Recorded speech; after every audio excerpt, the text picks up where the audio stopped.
Bonsoir les amis, très bon début de semaine. Je vous ai sorti du coffret un 6 minutes sport avec BetClick, tout frais comme d'habitude. Vous connaissez la formule, faites tourner le chrono, on démarre maintenant. Dans l'actu de ce lundi, la tuile pour Haller, extase pour Cotonou. Ça y est, c'est officiel, le Bayer Leverkusen est sacré champion d'Allemagne, QV 2023-2024. Il manquait exactement 3 petits points aux hommes de Xabi Alonso. Ils les ont glanés aux dépens du Werder Brême hier dimanche, 5-0 à domicile. Cette victoire a au moins 2 significations. La première, c'est qu'elle met fin à l'hégémonie de l'indétrônable Bayern Munich. La deuxième, c'est qu'en 120 ans d'existence, c'est le tout premier championnat du club. Ce qui justement a plongé Odilon Cotonou dans l'extase. Par contre, pour l'ami Sébastien Haller, c'est carrément la tuile. Il s'est encore blessé à la cheville. Entrée titularisée pour la première fois depuis son retour de Cannes, Sébastien Haller s'est blessé à la cheville, quittant au bout de 10 minutes de jeu ses coéquipiers. On dira cette fichue cheville.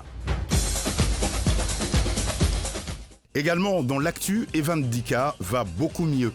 Petite frayeur hier pour un autre international ivoirien. Ce dimanche, au cours du match Udinese AS Roma, Evan Dika, le défenseur de la Louve, s'est allongé sur la pelouse, se plaignant de douleurs à la poitrine. Rapidement alerté, le secours l'ont conduit à l'hôpital alors qu'il était toujours conscient. Avec l'inquiétude qui régnait autour de l'état de santé de l'Ivoirien, une publication du club romain est venue rassurer tout le monde. L'équipe a rendu visite à Ndika à l'hôpital.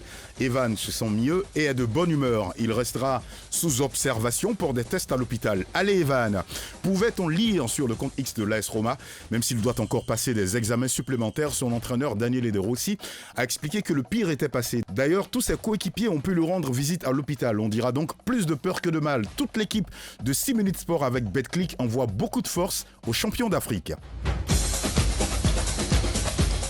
Dans l'actu toujours, City prend 2 longueurs sur Arsenal et Liverpool. Dans la course au trône de Première Ligue, des surprises peuvent s'inviter comme on l'a vécu hier à Liverpool, battu 1-0 à domicile par Crystal Palace, ainsi qu'à Arsenal, corrigé par les Villains d'Aston Villa. À 6 journées de la fin du championnat, City peut donc se frotter les mains puisque la distance de 2 longueurs s'est poursuivante directe. City sera-t-il champion encore cette année? Il faut attendre la fin de la saison pour le savoir.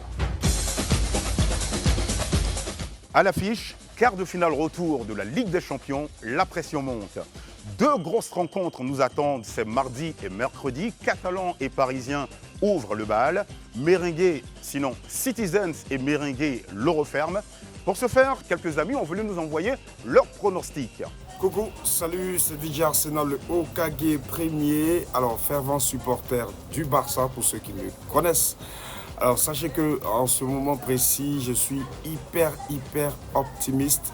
Même si le football n'est pas une science exacte, il faut être réaliste.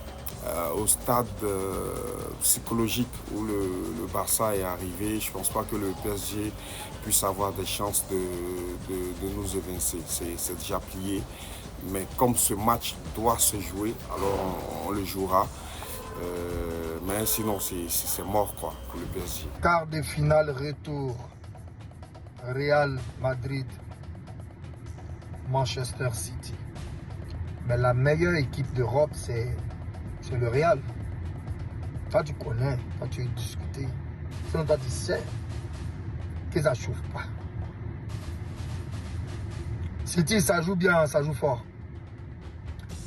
Mais Real, c'est fini pour vous, City. En ce qui concerne les cotes, les amis, pour une victoire du FC Barcelone, ce sera 2,21. Pour une victoire du Paris Saint-Germain, ce sera 2,96. Et puis pour un match nul, ce sera 3,85.